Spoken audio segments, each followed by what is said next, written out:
Shalom, you're watching Arutz Sheva TV. I'm Yoni Kapinski, and this is our daily update.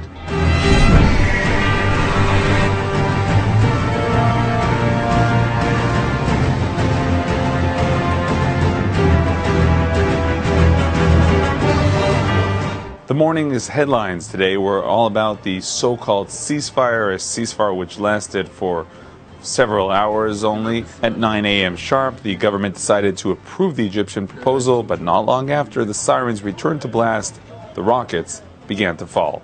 Tonight we're talking about rocket sirens heard across the Jerusalem area, the Jordan Valley, Judea, Tel Aviv, and of course in the south. Since 9 a.m., more than 120 rockets were fired from Gaza to Israel. Iron Dome intercepted dozens of them. At 7:40, an Israeli civilian was killed by a rocket that struck the Erez crossing on the Gaza border. Emergency teams rushed to the scene and provided first aid, after which the victim was rushed to a nearby hospital where he was pronounced dead. The man was distributing food to soldiers when he was killed by a mortar fire. One other person was lightly wounded in the same attack. Hamas later claimed responsibility for the death, insisting or boasting that the man was an IDF soldier. Earlier, we rushed to Ashdod after the bombardment there to hear from the residents there about the so-called ceasefire. מה אתם מצפים מהממשלה בשלב הזה? שתמשיך מאמצים להפסקת אש. אי אפשר לחיות ככה. ברוך השם, לא היו נפגעים ועוד ניסים ועוד ניסים, ואני חושבת שהפסקת אש שאתם מדברים עליו זה פשוט זה בדיחה, כי כמה זמן החזיקה, סך הכל אולי שעתיים, אפילו לא, ואנחנו רואים את המצב. עדיין אין הפסקת אש, כי יש עכשיו טילים על חדרה, על אזורים בצפון, זה לא הפסקת אש. Before the ceasefire began and right away collapsed, U.S. President Barack Obama related to the situation in the area. Now, I will say very clearly, no country can accept rockets fired indiscriminately at citizens. And so we've been very clear that Israel has the right to defend itself against what I consider to be inexcusable attacks from Hamas. At the same time, on top of the humanitarian crisis in Gaza that we've worked long and hard to alleviate, the death and injury of Palestinian civilians is a tragedy, which is why we've emphasized the need to protect civilians, regardless of who they are or where they live. I believe further escalation benefits no one, least of all the Israeli and the Palestinian people. So far, it seems that the approval of the ceasefire was, tactically speaking, a very good move in terms of Israel. U.S. Secretary of State John Kerry harshly condemned the Hamas terrorist organization on Tuesday for persisting in launching rockets into Israel from Gaza, despite Israel's entering into a unilateral ceasefire earlier in the day. In so brazenly firing rockets in multiple numbers, in the face of a goodwill effort to offer a ceasefire in which Egypt and Israel have joined together, and the international community strongly supports the idea of a ceasefire, the compelling need to have a ceasefire. At the same time, there are great risks in what is happening there and in the potential of an even greater escalation of violence. We don't want to see that, nobody does, nor does Israel. But Israel has a right to defend itself. And it is important for Hamas not to be provoking and purposefully trying to play politics in order to gain greater followers for its opposition and use the innocent lives of civilians whom they hide in buildings and use as shields and put in danger. That is against the laws of war. And that's why they are a terrorist organization. We need to remember what is at stake here. And we will continue to work for a ceasefire. Now, at the moment, one of the reasons I'm going to Washington and not to Egypt, just to answer possibly another question ahead of time, is because there was this offer on the table.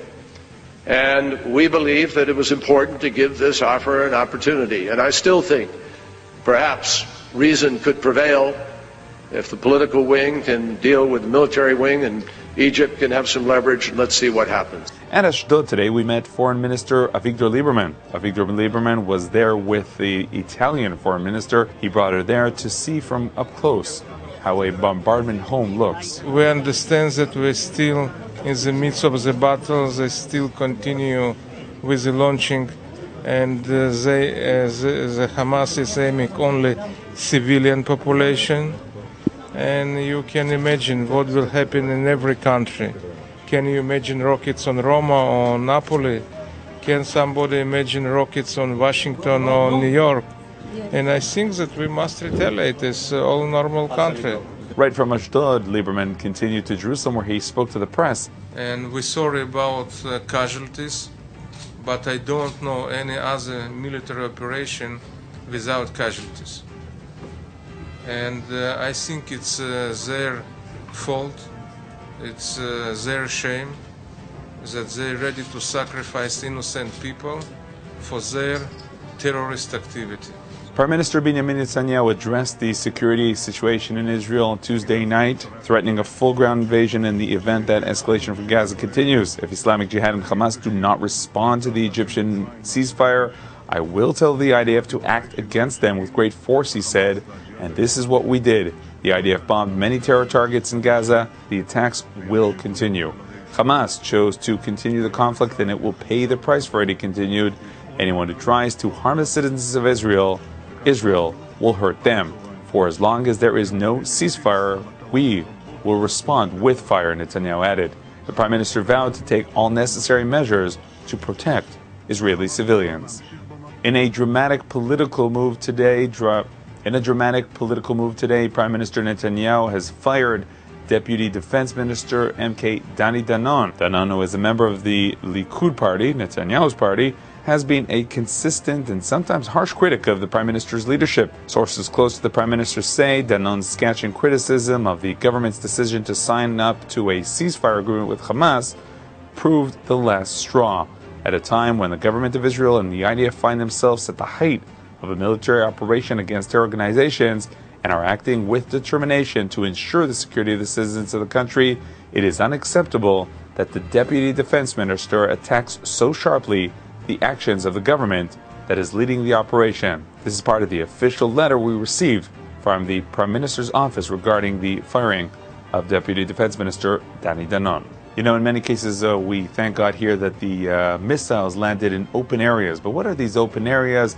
Some of these open areas are actually farms. And as we can see in the footage we are seeing now, sometimes this is very unpleasant and also an economic blow to the owners of the farms. In this video, the aftermath of a rocket attack on an agricultural kibbutz on the border with Gaza can be seen. 30 cows were left dead after the shrapnel-filled rockets hit a cowshed, dealing a serious blow to the livelihood of the farmer in question, and further highlighting just how deadly such attacks would be had Israel not invested so heavily in defense systems such as bomb shelters, earlier warning alarms, and of course the Iron Dome missile defense system.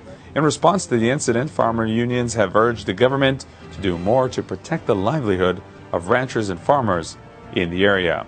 Yesterday, we heard a few words from Malcolm Online, who is here as part of an important delegation from America, who is here for solidarity and strengthening. Today, we met the members of the delegation in the Knesset. Our correspondent, Chesky Ezra, spoke with them in the Knesset, Israel's parliament. We go away strengthened to see the courage, the resiliency, the dedication of the people of Israel, those who have been living for days and days under the barrage of Scud missiles, and those for years who have lived under it in Sderot and Ashkelon and other places.